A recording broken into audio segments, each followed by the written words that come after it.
speaker is Maria Rita Lucas, who is Dean of the School of Education, Liberal Arts, Music, and Social Work, who is here with us from the Philippines.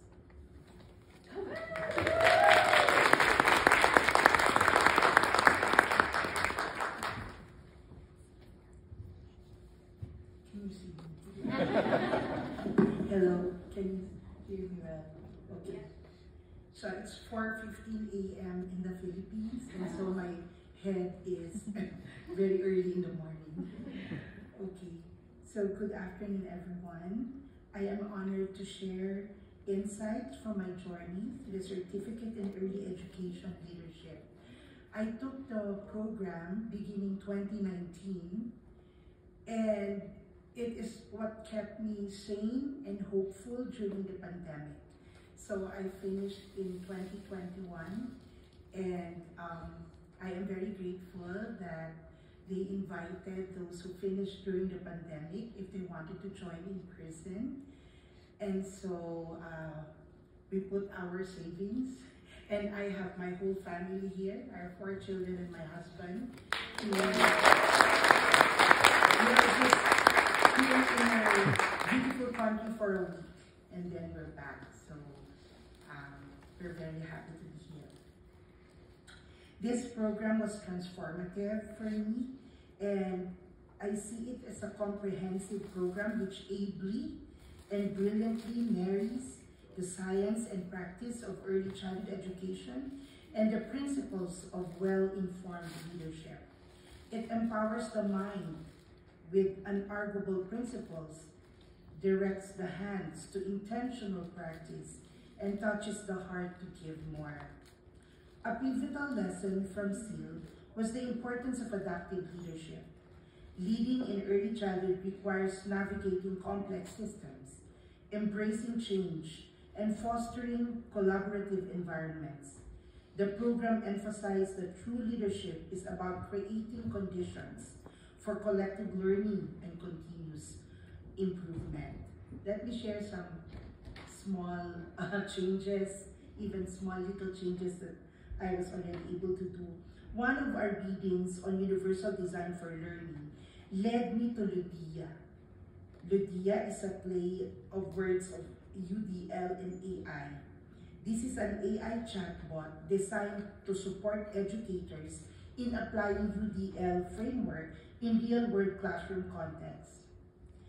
We have since, in my university, we have since incorporated learning to apply prompt engineering to utilize Ludia as our undergraduate students work on planning and implementing inclusive learning plans.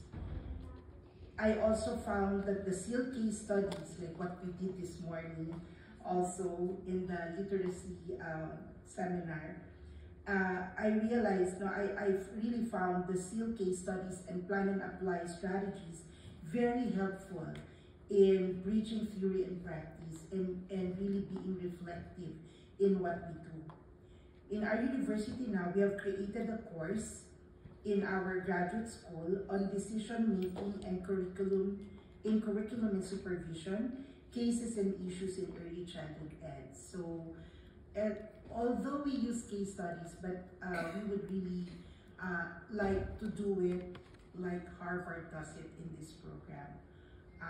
Being able to really analyze the cases and from it connecting it to the insights, the theories, and the principles that have been earlier discussed. So we hope we will succeed in this. The program also highlighted the necessity of equity-centered leadership, psychological safety. I think most of us would appreciate the discussion on psychological safety. It was really big for me, as crucial for listening and amplifying each one's voice, addressing systemic barriers, and ensuring inclusive practices. On a broader sphere, SEAL's key lessons resonate deeply with recent developments in the Philippines. The Second Congressional Commission on Education, or EDCOM-2, has been instrumental in prioritizing early childhood education in national reforms. This is something we have dreamt of for decades, and I think it's happening now. There is new legislation that sets higher qualifications for child development workers and teachers, ensuring that those who educate our youngest learners are well equipped and fairly compensated.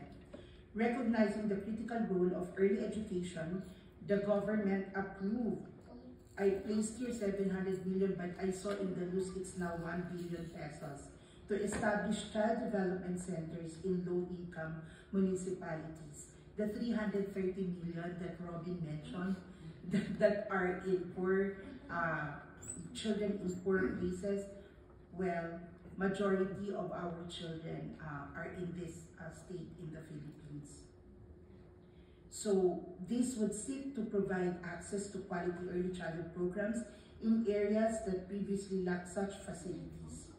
Furthermore, the national budget also allocates extra funding for technical education scholarships, supporting the upskilling of child development workers, many of whom currently lack formal qualifications in early childhood education. So the things that I have learned in SEAL will be beneficial in organizing a curriculum, an AA, Associate in Arts, leading to a bachelor's degree for our daycare workers. These efforts underscore a national commitment to enhancing early childhood education, aligning with the principles emphasized in the SEAL program. Through our ECCD Council, Philippine Teacher Education Council, and PAFTE, a professional teacher organization, and also my school, Central Escolar University, I am given the chance to participate and contribute to the work currently being done at the national level. So the SEAL program really prepared me for these roles that I play.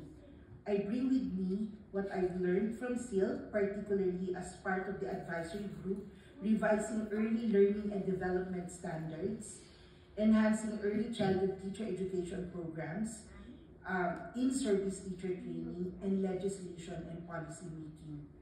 It is inspiring to see policy and practice converging to move toward turning a dream, hopefully, into reality of equitable, high-quality learning environments for young children.